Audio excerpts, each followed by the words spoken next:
বন্ধুরা, একটা রাতের অন্ধকারে ভুতুড়ে জঙ্গলের গভীরে আমি আর আমার বন্ধু গিয়েছিলাম। তারপরে একটা অদ্ভুত কিছু শব্দ শুনতে পেলাম। হাঁটতে হাঁটতে একটা বয়স্ক বুড়ি আমাদের সামনে এসে বলে, কোথা যাস খোকারা? ঠাকুমা, আমরা বাড়ির দিকে যাই। খোকারা, আগে তোরা যাস না, বিপদ আছে। আমি শুনলাম না।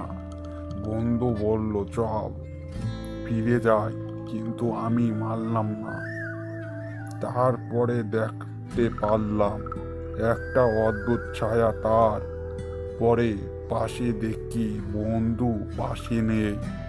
আমরা চারিপাশে দেখতে পারলাম আমার মতন কয়েকজন পাশে রয়েছে আমার। বন্ধুরা, ভিডিওটা ভালো লেগে থাকে তো সাবস্ক্রাইব করে দিও, সাথে একটা লাইক করে দিও। আর এরকম ভিডিও আমার চ্যানেলে রেগুলার দিতে থাকবো তোমাদেরকে।